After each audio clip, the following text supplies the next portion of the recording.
Hello, dear students of class 11. Actually corona ভাইরাসের প্রভাবে আমরা এখনো পর্যন্ত অনলাইনেই ক্লাস নিয়ে চলেছি এবং দীর্ঘ সময় পার হওয়ার পরেও লকডাউন পিরিয়ড কবে উঠবে সেই নিয়ে কোনো নিশ্চয়তা এখনও পাওয়া যাচ্ছে না গভর্নমেন্ট তরফে।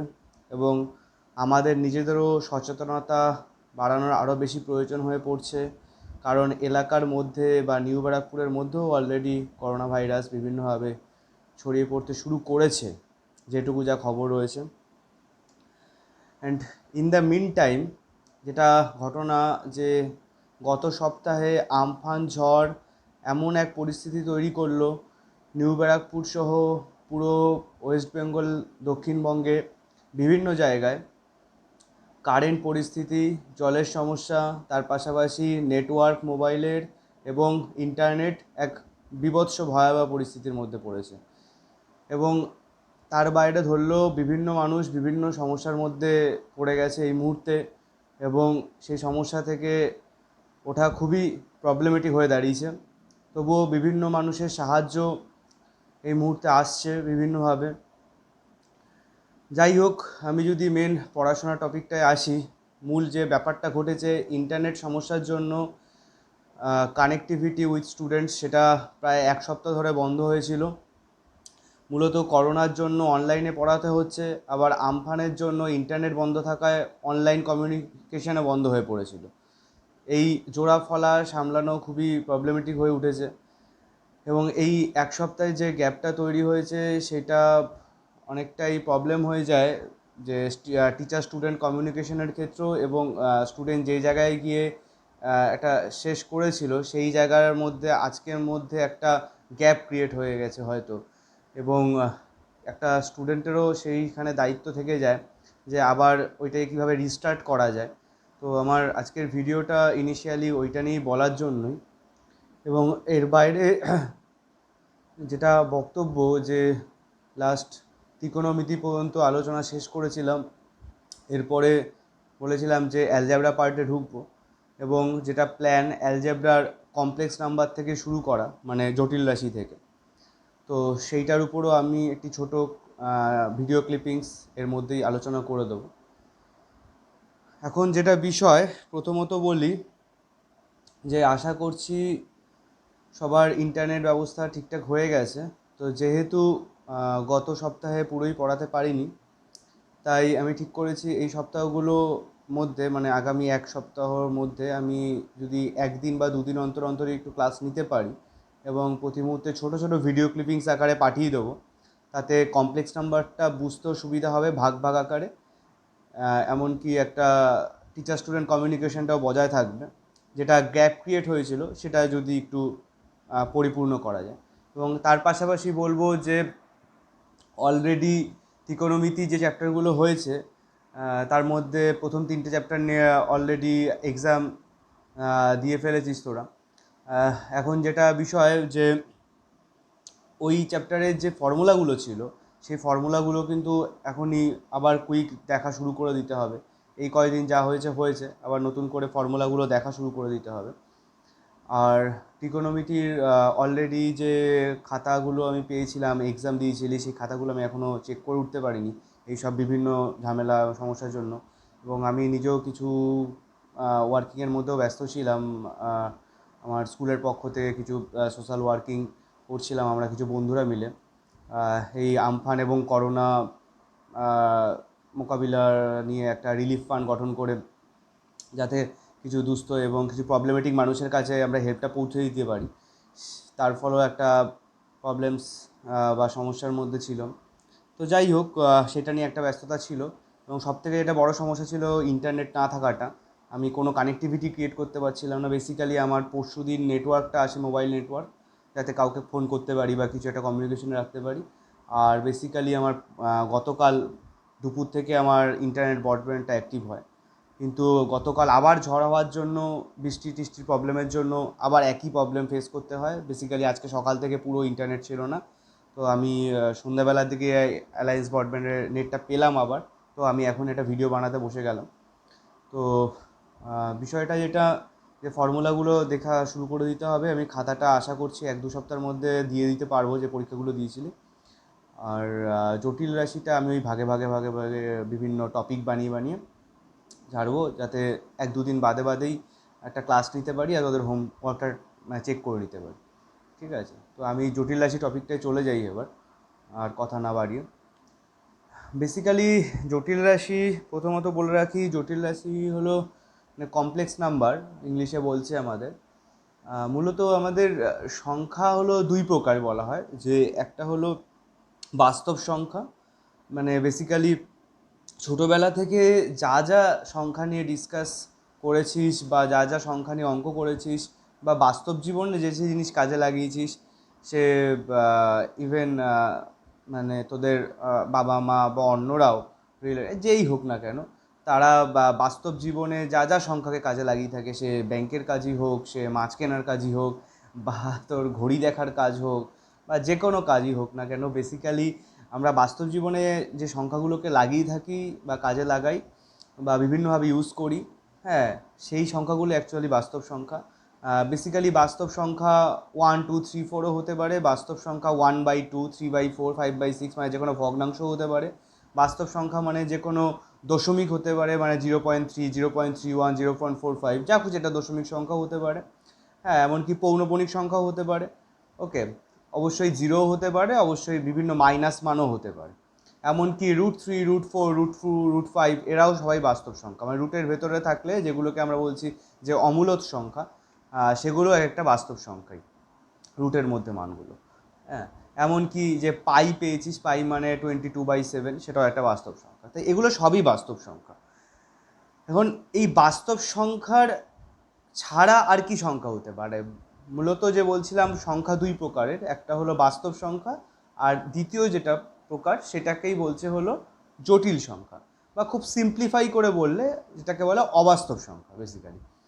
ঠিক আছে, তো অবাস্তব সংখ্যা বেসিক্যালি যেটা কি বাস্তবসম্মত নয় আর কি, মানে এটা মূলত ম্যাথামেটিক্স এবং কিছু হায়ার সায়েন্টিফিক চিন্তাধারা এবং কিছু তারও অ্যাপ্লিকেশনস রয়েছে, যাই হোক, সেইগুলোর জন্য একটা সংখ্যা আসে, সেটাকেই বলছে অবাস্তব সংখ্যা, অথবা জটিল সংখ্যা, অথবা জটিল রাশি, অথবা কমপ্লেক্স নাম্বার, অথবা ইমাজিনারি নাম্বার, সব একই ব্যাপার। ওকে, তো জটিল সংখ্যা বা অবাস্তব সংখ্যা, জটিল সংখ্যা বা অবাস্তব সংখ্যা, এই বিষয়টা কি, দেখ, রুটের ভেতরে, রুট ওভার আমরা অলরেডি জেনেছি, রুট ওভারের ভেতরে যদি এমনি নর্মাল 5 থাকে, √5 বললাম, √5, কিন্তু কি বললাম, √5 একটা বাস্তব সংখ্যা, কিন্তু রুটের ভেতরে যদি 5 না থেকে ভাব -5 আছে, রুটের ভেতরে -5, সেক্ষেত্রে এটাকে আমরা বাস্তব সংখ্যা বলবো না, এটাকে আমরা বলবো হলো অবাস্তব সংখ্যা। তার মানে রুটের ভেতরে যখনই নেগেটিভ আসবে, বি কেয়ারফুল, আমি কি বলছি, রুটের বাইরে নয়, কিন্তু রুট ওভার আছে, রুটের ভেতরে যদি মাইনাস চলে আসে, তাহলে সেই জিনিসটাকে কি বলছে, এটা অবাস্তব সংখ্যা। এবং আমি এখন কিছু ওয়ার্কস করে দেখাবো।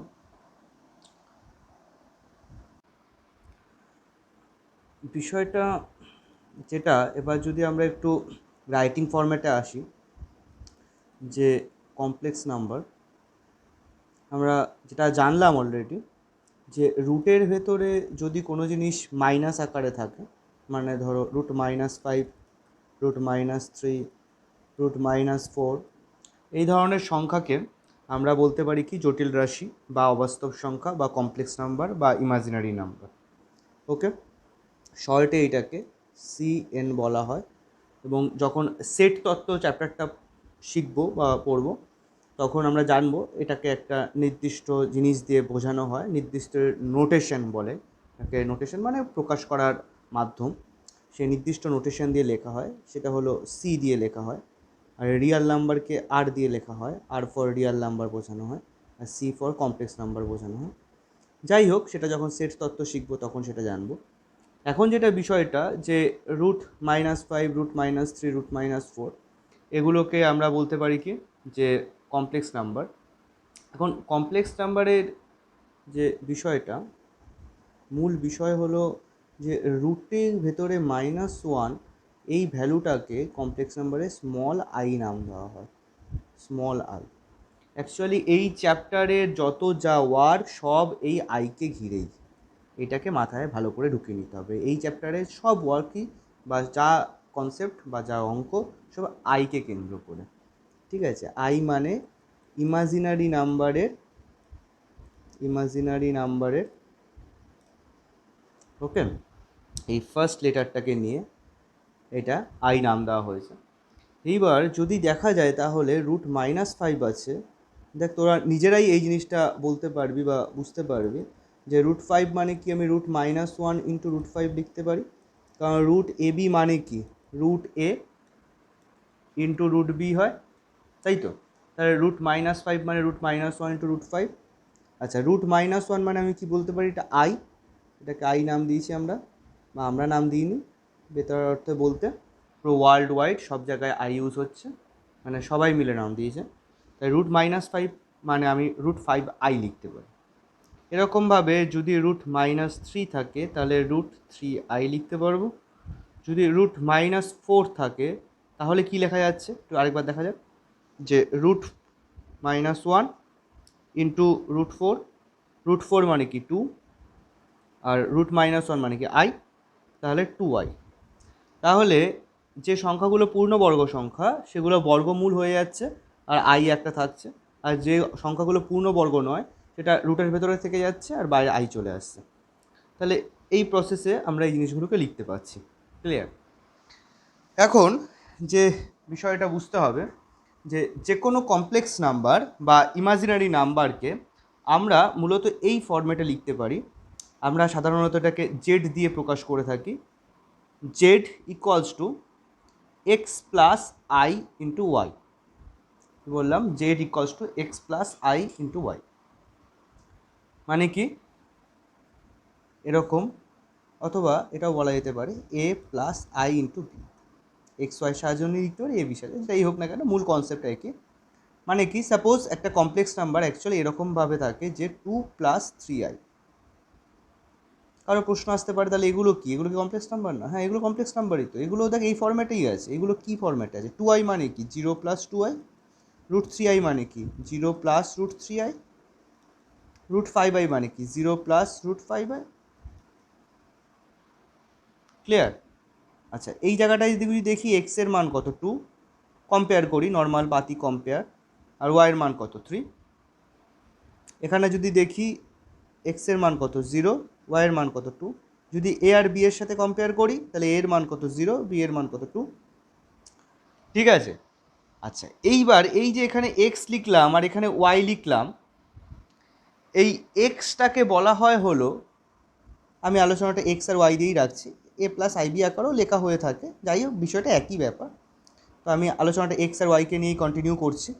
সেই চিন্তাধারাটা এ আর বি নিয়েও কন্টিনিউ করলে একই ব্যাপারই হবে, শুধু এক্সের জায়গায় এ থাকছে, ওয়াই জায়গায় বি থাকছে। তো মূল বিষয়টা কি, যে এক্স যে মানটা হবে সেই মানটাকে বলা হয় হলো বাস্তব মান, বা বাস্তব মান বলার থেকে বাস্তব অংশ বলা হলো, বাস্তব অংশ, বা ইংলিশে বলছে রিয়াল পার্ট। তার রিয়াল পার্ট, যে কমপ্লেক্স নাম্বারটা আমরা লিখেছি মানে এক্স প্লাস আই ওয়াই, তার রিয়াল পার্ট বা বাস্তব অংশ কোনটা? এক্স। আর ওয়াই হলো জটিল অংশ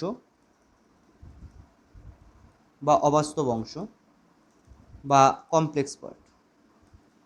ভালো করে যদি খেয়াল করিস বিষয়টা কি, যে জিনিসটার সাথে আই গুণ নেই সেটা হলো বাস্তব অংশ, যেইটুকুর সাথে আই গুণ থাকছে সেটা হলো জটিল অংশ বা কমপ্লেক্স নাম্বার। মূল বক্তব্যটা অ্যাকচুয়ালি এইটা। ঠিক আছে? তাহলে বেসিক্যালি যদি আমরা একটু পিছিয়ে যাই, যে √5i মানে কি, এখানে হলো বাস্তব অংশের মান 0, অবাস্তব অংশ বা জটিল অংশের মান √5। এখানে বাস্তব অংশের মান 0, এখানে অবাস্তব অংশের মান √3। এখানে বাস্তব অংশের মান 0, এখানে অবাস্তব অংশের মান 2। ঠিক আছে? তাহলে এই হলো বাস্তব অংশ আর জটিল অংশ কার? একটা কমপ্লেক্স নাম্বারের, মানে এক্স প্লাস আই ওয়াইয়ের। আচ্ছা, এইবার আমরা জানবো হলো যে কনজুগেট কমপ্লেক্স নাম্বার বা অনুবন্ধী জটিল রাশি।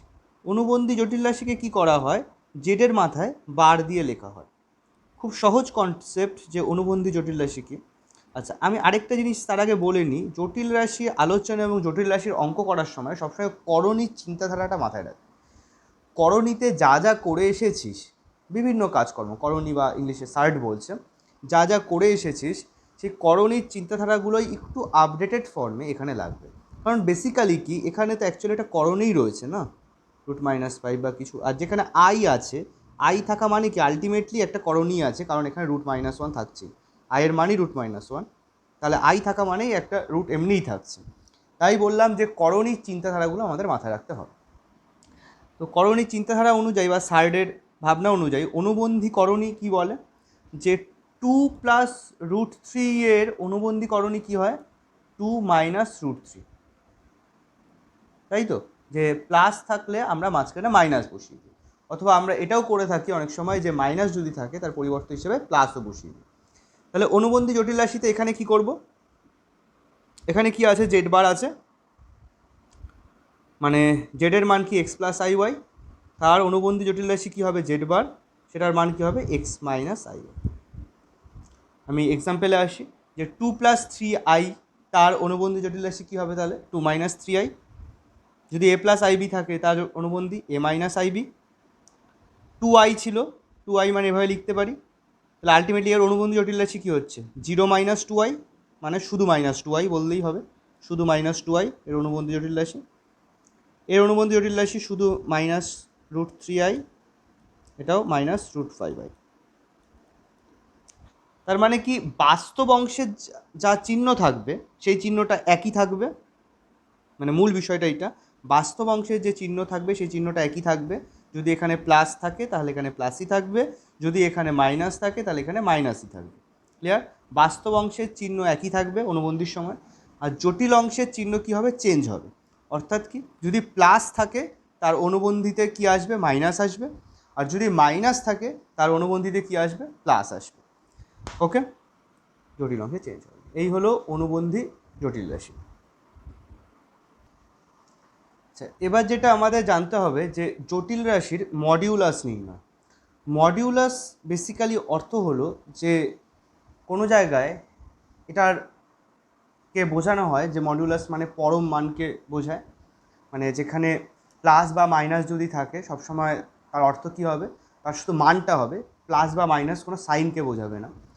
মডিউলাস বলতে কখনো এইটাকে বোঝায়, মানে যেমন +3 এর মডিউলাস মানও 3, -3 এরও মডিউলাস মান কি 3, যে শুধু মানটাকে বোঝালো, প্লাস বা মাইনাস চিহ্নটার কোনো ভ্যালু থাকছে না এখন এখানে, এটাও মডিউলাস বোঝাতে পারে। আচ্ছা, মডিউলাসের অর্থ এটাও হতে পারে যে কোনো একটা নির্দিষ্ট জায়গা থেকে কোনো একটা নির্দিষ্ট জায়গার দূরত্ব নির্ণয়, সেটাও হতে পারে, যে আমরা কোনো একটা নির্দিষ্ট বিন্দু করে দিয়েছি, এটাও ভাবতে পারি সেটা একটা মূল বিন্দু বা স্টার্টিং পয়েন্ট, এইটার রেসপেক্টে অন্য কোনো জায়গার দূরত্ব বা ডিস্ট্যান্স বা সরণ, এই যে কনসেপ্ট, এটাকেও মডিউলাস বলা যেতে পারে। ফিজিক্সে দেখবি বিভিন্নভাবে এই বিষয়টা আসবে, ভেক্টর অথবা কিছু আপডেটেড আলোচনায় এই মডিউলাস কনসেপ্টটা আসতে থাকবে। তো জটিল রাশির ক্ষেত্রেও বিষয়টা তাই। বেসিক্যালি আমি বেশি জ্যামিতিক আলোচনায় একদম প্রথমেই ঢুকে যাচ্ছি না, আমি বিষয়টাকে সিম্পল রাখার চেষ্টা করি যাতে আপাতত অঙ্কগুলো করা যেতে পারে। তো একটা জটিল রাশিকে আমরা কি জানলাম, যে জটিল রাশিকে x+i y আকারে লেখা যায়। তো এই জটিল রাশির যে মডিউলাস যদি আমরা নির্ণয় করতে মানে চাই, তাহলে সেটাকে লেখা হয় হলো মড জেড, এরকমভাবে, ঠিক আছে? মানে কোনো জটিল রাশি যদি জেড হয় তাহলে তার মডিউলাসের মান হবে কি মড জেড, মডিউলাস, ঠিক আছে, আমি লিখে দিলাম মডিউলাস।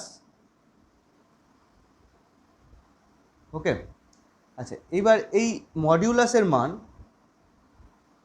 আমরা কিভাবে বের করতে পারি, খুব সিম্পল, যে রুটের ভেতরে বাস্তব অংশের পার্টের স্কয়ার, তার মানে কি x², অবশ্যই চিহ্ন সহ, তার মানে যদি এখানে -3 থাকে তাহলে -3 এর হোল স্কয়ার হবে, আলটিমেটলি এটা পজিটিভ ভ্যালু হয়ে যাচ্ছে, প্লাস অবাস্তব অংশ বা কাল্পনিক যে অংশটুকু আছে বা জটিল যে অংশ আছে তার হোল স্কয়ার, অবশ্যই সেটাও চিহ্ন সহ। ঠিক আছে, তাহলে একটা কমপ্লেক্স নাম্বারে মডিউলাসের মান কী হবে, যে √x² + y², যে রুটের ভেতরে বাস্তব অংশের স্কয়ার প্লাস জটিল অংশের স্কয়ার। যেমন একটা এক্সাম্পলে চলে যাই, যদি জেডের মান 2 + 3i হয়, ওকে, তাহলে মড জেডের মান কী হবে, তাহলে মড জেডের মান হবে √2² প্লাস 3 স্কোয়ার। তো ক্লিয়ারলি সিম্পল ক্যালকুলেশন, 4 প্লাস 9 মানে √30। ওকে, যদি এরকম হয় যে জেডের মান আছে -3 প্লাস 5i, তাহলে সেক্ষেত্রে মড জেডের মান কি হচ্ছে √-3 এর হোল স্কোয়ার প্লাস 5 এর হোল স্কোয়ার। অ্যাজ ইউজুয়ালি বাস্তব অংশের মান -3 আর জটিল অংশের মান 5, তাই তাহলে কি হচ্ছে 9 প্লাস 25, 25 প্লাস 9 মানে 34। ওকে, এরকম যা খুশি থাকতে পারে, এরকমভাবে যা খুশিভাবে মড জেড বের করতে পারিস। এমনকি এরকমও হতে পারে -3 প্লাস 5i নেই, 3 মাইনাস 5 এসেছে, সেক্ষেত্রে একই রকম ব্যাপারই হবে যে কী হবে √3 স্কোয়ার প্লাস -5 এর হোল স্কোয়ার। আচ্ছা, এবার এটা ক্যালকুলেশন করে এটাও হতে পারে যে এই ক্ষেত্রে যদি √34ই হচ্ছে, যদি কোনো জায়গায় ক্যালকুলেশন করে এমন একটা সংখ্যা আছে ক্যালকুলেশন করে √9 পেলি, তাহলে √9 নিশ্চয়ই আমরা লিখবো না, √9 মানে আমরা কী লিখবো, আলটিমেটলি 3 লিখবো। ঠিক আছে, সেটুকু বেসিক ব্যাপার, এটা তো নিজেরাই করে নিতে পারবি। তো এই হলো আমাদের মডিউলাস নির্ণয়। ঠিক আছে, আচ্ছা এখন যেটা বিষয় যে এরকম খুব সহজভাবে অঙ্কটা দেবে না, তোকে ভাব অঙ্কটা একটু অন্য জটিল ফর্মে দেবে। যেমন আমি একটা অঙ্ক লিখি এখানে, যদি এরকম থাকে যে 1 plus i divided by 2 minus 3i, এটা একটা অঙ্ক দিয়েছে 1 plus i divided by 2 minus 3i। এবার এইটাকে প্রথম কাজ কি দেখ, এইটা কি আমাদের এই যে এই ফর্মে আছে এক্স প্লাস আই ওয়াই, এই ফর্মে কি আছে এক্স প্লাস আই ওয়াই, এই ফর্মে থাকলে তো মানে লবেও আই হরেও আই এরকম থাকতো না, শুধু কি হতো শুধু লবেই আই থাকতো। বোঝা যাচ্ছে কথাটা?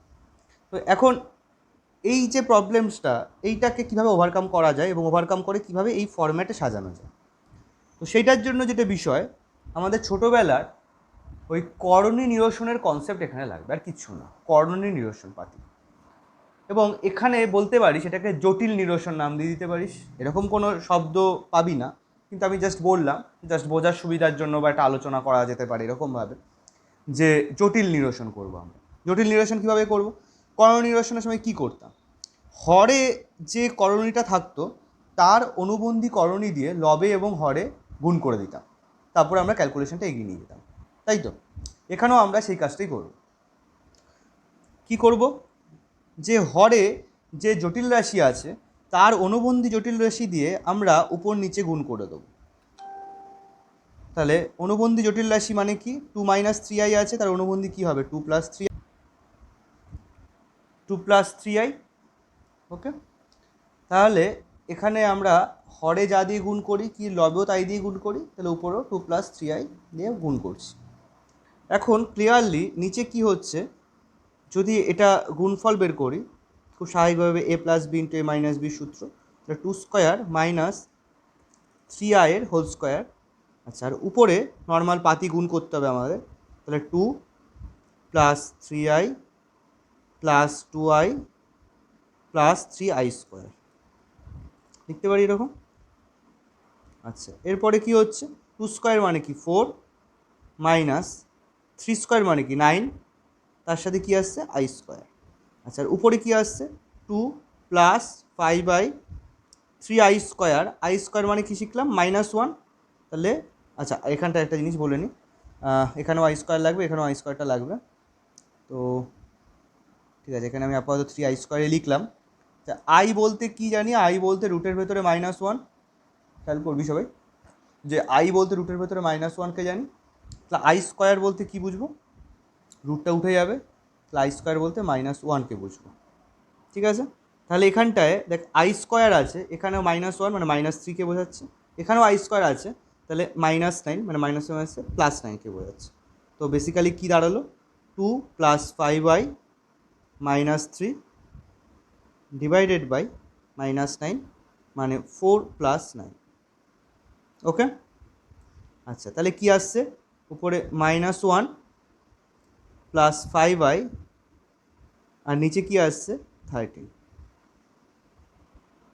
ঠিক আছে, তাহলে এইটাকে এবার কিন্তু আমরা এই ফর্মে লিখতে পারবো। কীভাবে লিখবো, এই যে -1/15 সরি -1/13 প্লাস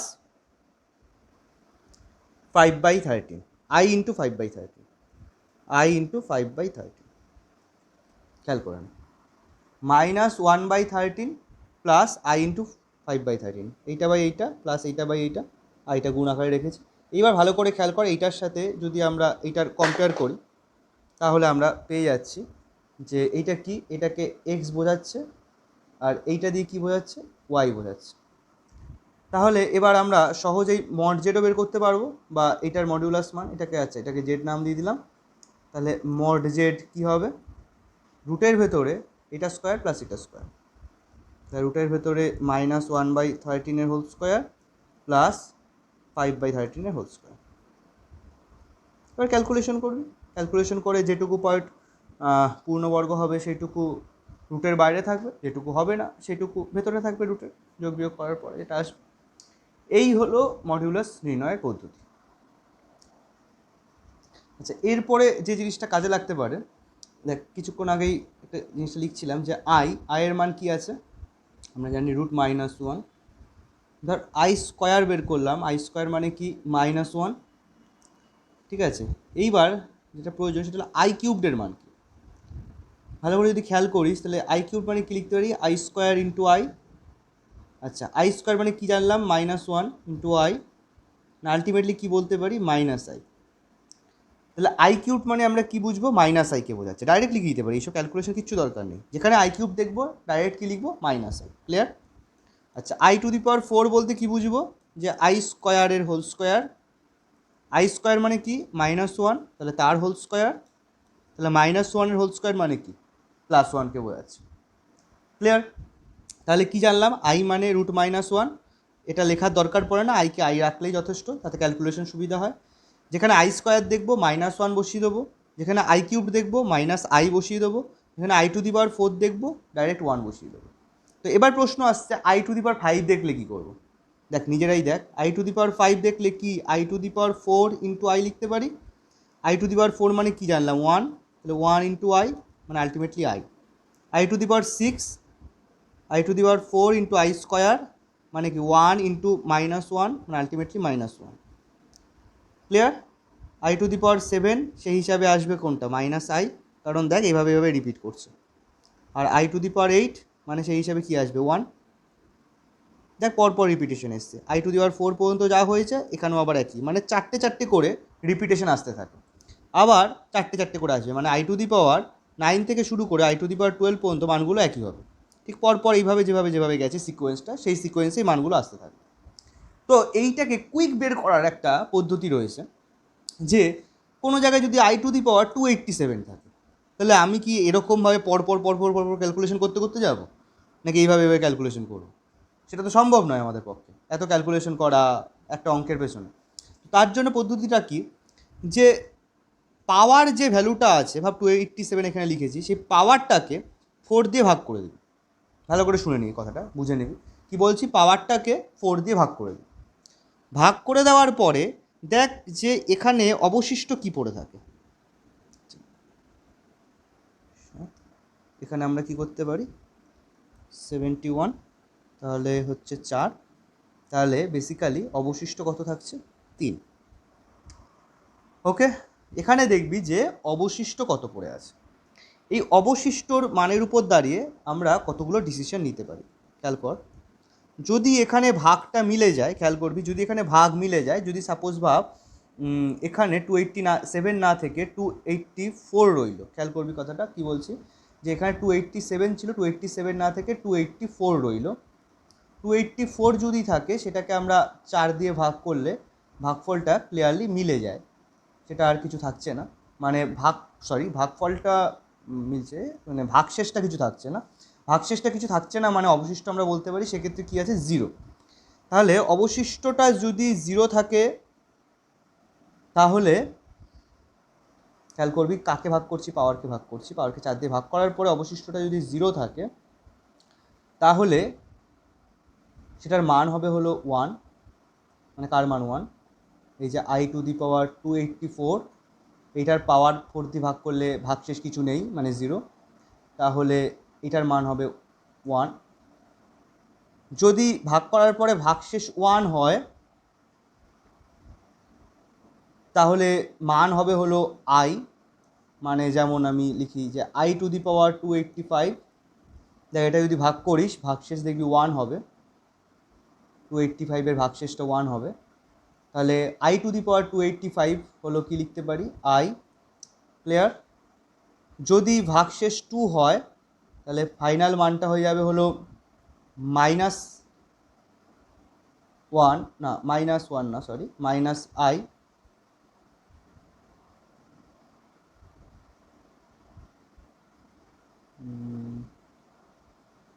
ভাগশেষ যদি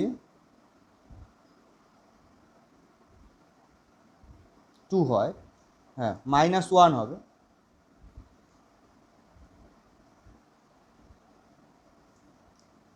যেমন আই টু দি পাওয়ার 286কে যদি আমরা 4 দিয়ে ভাগ করি, ভাগশেষ হচ্ছে 2, তাহলে এটার মান কি হচ্ছে -1, ঠিক আছে।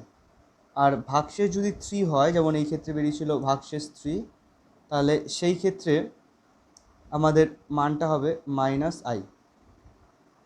মানে আই টু দি পাওয়ার 287 ভাগ করার পরে ভাগশেষ 3 এসছে, তাহলে আই টু দি পাওয়ার 287কে লিখে দিতে পারি -i। দেখ লজিকটা ক্লিয়ার রাখা উচিত। লজিকটা বেসিক্যালি কী হচ্ছে, 284 মানে যেটা 4 দিয়ে ভাগ করে মিলছে, যেমন দেখ i to the power 8, i to the power 4, 4 দিয়ে ভাগ করলে মিলছে পাওয়ারটা, তাই এখানে 1 এসছে। 285 মানে যেখানে ভাগশেষ 1, যেমন ভাব ভাগশেষ 1 কোথায়, আই টু দি পাওয়ার 5-এ বা শুধু আইতে, বা আই টু দি পাওয়ার 9-এও তাই হবে। এখানে এই শুধু আইটুকু থেকে যাচ্ছে, তাই এটা আই হচ্ছে, তাই এটা আই হয়েছে। তারপরে যদি ভাগশেষ 2 হয় তাহলে -1 হবে। ভাগশেষ যদি 2 হয় বেসিক্যালি আই টু দি পাওয়ার 6 বা আই স্কোয়ার বা আই টু দি পাওয়ার 10 বলতে পারি। দেখ আই স্কোয়ার থাকছে, তাই এটা -1 হচ্ছে, এটা -1। আর যদি ভাগশেষ 3 হয় তাহলে ব্যাপারটা হচ্ছে এরকম টাইপের, যে আই টু দি পাওয়ার 7 বা আই কিউব বা আই টু দি পাওয়ার 11 বলতে পারি, যেটা এখানে হচ্ছে আই টু দি পাওয়ার 287, তাই এটা কী হয়ে যাচ্ছে -i, কারণ ওখানে কি আই কিউব থাকছে। ক্লিয়ার? এইবার যে আই টু দি পাওয়ার 288 হয়ে যাবে, মানে 288 হয়ে যাবে, তখনই আবার 4 দিয়ে মিলে যাবে, তখন আবার কী হয়ে যাবে, 1 হয়ে যাচ্ছে। তাহলে বেসিক্যালি এটা শিখলাম যে পাওয়ারটাকে 4 দিয়ে ভাগ করার পরে ভাগশেষ মিলে গেলে আলটিমেট ভ্যালু 1 হবে, ভাগশেষ 1 হলে i হবে, 2 হলে -1 হবে, 3 হলে -i হবে। ক্লিয়ার? উদাহরণগুলো ভালো করে দেখে ফেলবি, উদাহরণগুলো দেখার মাধ্যমে বিভিন্ন টাস্ক করতে সুবিধা হবে। আমি টাস্ক খুব কমই দেবো, কালকে যেহেতু ক্লাস নেব, এবং অলরেডি বলেছি ছোটো ছোটো ভিডিও আকারে ছাড়বো। তো একটা অঙ্ক একটু দেখিয়ে দিই। সাপোজ ভাব তোকে এরকম টাইপের একটা কিছু দিয়ে দিল যে x + iy equals to 7 - i/2 + i, বললো যে x এবং y এর মান নির্ণয় করো। তো বেসিক্যালি কিছুক্ষণ আগে যে অঙ্কটা করছিলাম মডিউলাস করার সময়, সেই কাজটাই করতে হবে। তোদের অনুবন্ধী জটিল রাশি দিয়ে উপর নিচে গুণ করে দিবি, উপর নিচে অনুবন্ধী জটিল রাশি দিয়ে গুণ করে দিলেই দেখ কী হচ্ছে, সরি এটা 2 + i 2 - i, অনুবন্ধী জটিল রাশি দিয়ে গুণ টুন করে দিয়ে এটা ক্যালকুলেশন করে দিবি যেভাবে করেছিলাম কিছুক্ষণ আগে। তাহলে একটা সামথিং ভগ্নাংশ আসবে প্লাস i ইন্টু আর একটা সামথিং ভগ্নাংশ আকারে আসবে, দেখবি। ঠিক আছে? আর যদি ভগ্নাংশ কেটে যায় তো ভগ্নাংশ নাও থাকতে পারে বাই চান্স, যেটাই হোক না কেন ultimately something plus i into something আসবে। এবার কম্পেয়ার করতে হবে। তাহলে এখানে কি এক্স, এখানে কি আছে দেখ, আই ছাড়া পার্ট কোনটা, এইটা। তাহলে এখানে বাস্তব অংশ এক্স আছে, এখানে বাস্তব অংশে কী আছে, তাহলে এক্স ইকুয়ালস টু সেইটা হয়ে যাবে, এখানে যেটা থাকবে। আর এখানে আয়ের সাথে গুণ আকারে কী আছে, একদম চিহ্ন সহ ওয়াই আছে, এখানে আয়ের সাথে গুণ আকারে কী আছে, একদম চিহ্ন সহ কিন্তু, তাহলে ওয়াইয়ের মান সেই চিহ্ন সহ সেই মানটা বসে যাবে, এখানে যেটা থাকবে। মানে বাস্তব অংশের সাথে বাস্তব অংশ কম্পেয়ার করে বসবে, অবাস্তব অংশের সাথে অবাস্তব অংশ কম্পেয়ার করে মানটা বসবে। এভাবে আমরা এক্স এবং ওয়াইয়ের মান পেতে পারছি, এবং তা দিয়ে তুই চাইলে মডিউলাস বের করতে পারবি, তাই দিয়ে তুই চাইলে এই জিনিসটার মানে এই পুরো ভ্যালুটার অনুবন্ধীও লিখতে পারবি। ওকে, মানে এখানে যে ভ্যালুটা আসবে তার অনুবন্ধী কী হবে, যে অবাস্তব অংশের চিহ্নটা চেঞ্জ হয়ে গিয়ে সেই চিহ্ন অন্য চিহ্ন বসবে, প্লাস থাকলে মাইনাস বসে যাবে, মাইনাস থাকলে প্লাস বসে যাবে। ঠিক আছে? মানে আমি একটা যদি এক্সাম্পল বলি, যে এখানে সাপোজ ধর এখানটায় এরকম টাইপের একটা মান বেরিয়েছে 2/5 প্লাস i ইন্টু 3/5 এলো এই জায়গাটার মান, তাহলে এক্সের মান কী হবে 2/5 আর ওয়াইয়ের মান কী হবে 3/5। এবার চাইলে মডিউলাস বের করতে পারবি যে 2/5 হোল স্কোয়ার হচ্ছে প্লাস 3/5 হোল স্কোয়ার হচ্ছে, আচ্ছা, এর অনুবন্ধী চাইলে বের করতে পারছিস। অনুবন্ধীটা কী হবে? 2/5 মাইনাস আই ইন্টু 3/5, যে এইটার অনুবন্ধী ডাইরেক্ট হবে। ঠিক আছে, মানে আমি কিন্তু এইটাই মানটা এইটার ক্ষেত্রে তাই আছে তা জানি না, আমি ক্যালকুলেশন না করে বললাম, জাস্ট একটা সিম্পল এটা ভেবে নিলাম যে এরকম যদি মান বেরোয় তাহলে এরকম আমরা লিখতে পারছি। ঠিক আছে, এ হলো বক্তব্যটা। আচ্ছা, আমি একটা অঙ্ক একটু করে দিই। যেমন একটা সরল করতে দিয়েছি এরকম, এটা অতি সংক্ষিপ্ত 8-এর 2 নম্বর অঙ্ক, এসেনদের বইয়ের অ্যালজেব্রা পার্ট, প্রশ্নমালা 4, অতি সংক্ষিপ্ত 8-এর 2। অঙ্কটা এরকম বলছে যে 1 plus i cubed 1 plus 1/i whole to the power square, আর দিয়েছে হলো i to the power 4 plus 1/i to the power 4। Basically দেখ, এই অঙ্কটা নিয়ে কোনো সমস্যার কিচ্ছু নেই, যা যা মান বললাম সেগুলো জাস্ট বসিয়ে দিবি। আই কিউব বলতে আমরা কী শিখে এলাম? আই কিউব বলতে শিখে এলাম মাইনাস আই, বসিয়ে দে। 1/i, হ্যাঁ 1/i নিয়ে কারো কনফিউশন আছে, দেখ আমি একটা সুন্দর একটা জিনিস দেখাচ্ছি। 1/i জিনিসটা কী, ওটা বিভিন্নভাবে বের করতে পারিস।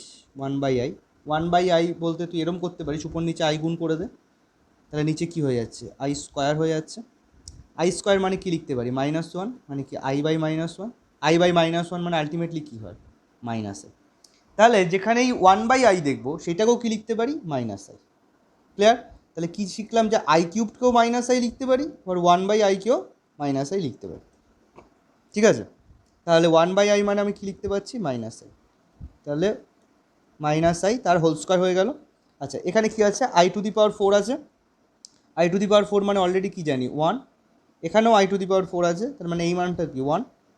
আচ্ছা, আলটিমেটলি এইটাকে বলতে পারছি 1 মাইনাস i এর হোল কিউবড, আর এখানে কি হচ্ছে? 1 প্লাস 1, 1 প্লাস 1 মানে 2 হচ্ছে এটা। আচ্ছা, 1 মাইনাস i এর হোল কিউবড হলে কী হয়? আচ্ছা, 2টাকে আমি এখানে লিখে দিই। 1 মাইনাস i এর হোল কিউবড, তাহলে এটা ব্রেক করে দিই a মাইনাস b হোল কিউবের সূত্রে। তাহলে 1 minus 3i plus 3i square minus i cubed. Okay, তাহলে কী হচ্ছে? 1 মাইনাস 3i, আই স্কোয়ার মানে কি? -3, আর আই কিউব মানে কি? -i, অলরেডি মাইনাস ছিল, তাহলে মাইনাসে মাইনাসে প্লাস হয়ে গেল। আলটিমেটলি এটা পেলাম। এখানে কি পাচ্ছি? 1 মাইনাস 3 মানে কি হচ্ছে? -2, -3 প্লাস i মানে কি হচ্ছে? -2i। দেখ, এইটাকে আলটিমেটলি এরকম লিখতে পাচ্ছি যে -4 -4i। তুই চাইলে এখানেও কম্পেয়ার করে দেখ, এক্সের মান বলতে পারিস কি? -4, ওয়াইয়ের মান কি বলতে পারিস? সেটাও -4। যদি মানে এইটা এখানে শুধু সরল করতে দিয়েছে, মানে এখানটাই ক্যালকুলেশনটা শেষ হয়ে যাচ্ছে। এখন এটা হতেই পারে যে এখানে শুধু সরল করতে না দিয়ে তোকে এইটা বললো যে এর অনুবন্ধী জটিল রাশি বের করো। এর অনুবন্ধী জটিল রাশি কী হবে? আমি বলেছি কি বাস্তব অংশের মানটুকু সেম থাকে, মানে -4টুকুই -4ই থাকবে বাস্তব অংশ, আর জটিল অংশের মানে যে চিহ্নটা আছে সেটা চেঞ্জ হয়ে যাবে। তাহলে কী আছে? মাইনাস আছে, তাহলে এখানে কী হয়ে যাবে? প্লাস হয়ে যাবে, তাহলে +4i হয়ে যাচ্ছে। এটা হচ্ছে এটার কি? অনুবন্ধী জটিল রাশি। আর যদি মডিউলাস বের করতে দেয়, তাহলে মডিউলাসের মানটা কী হবে? রুটের ভেতরে বাস্তব অংশের স্কোয়ার প্লাস জটিল অংশের স্কোয়ার। তবে এখানে ক্যালকুলেশন করে যে মানটা হবে সেটাই হলো মডিউলাসের মান। এই হলো বিষয়। তো আমি হোম টাস্ক দিয়ে দিচ্ছি, কমই থাকবে, অসুবিধা নেই। আমি এখানটা লিখে দিলাম যে এমসিকিউ থাকবে হলো 1 থেকে 4, 1 to 4, ওকে, এবং ইনক্লুডিং এমসিকিউ নাম্বার 8, 13, তারপরে 14, 16। বাদ বাকি জিনিসগুলো অন্য দিন টাস্ক দেবো, মানে পরের দিনও হতে পারে, তারপরেও হতে পারে, এই মুহূর্তে আর কি বলছি না। ঠিক আছে, 8, 13, 14, 16, 17 এবং 18, এটা হলো এমসিকিউ টাস্ক। আচ্ছা, আর অতি সংক্ষিপ্ত থাকবে হলো অতি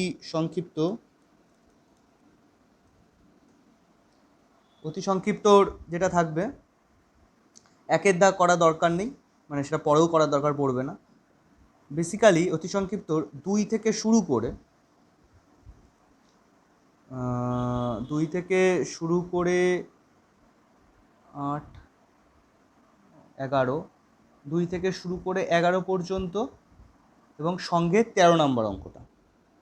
2 থেকে 11 পুরো, 2 থেকে 11 আমি যে পিডিএফটা পাঠাবো সেইটার কনসেপ্টই করতে হবে। 2 থেকে 11 পর্যন্ত এবং 13, ঠিক আছে? আমি যে পিডিএফটা পাঠাবো সেইটার নাম্বার সিস্টেম মিলেই অঙ্ক করবে। ওকে, এই হলো হোম টাস্ক, কালকে রাতে দেখব। আচ্ছা, আজকের মতো বাই, গুড নাইট।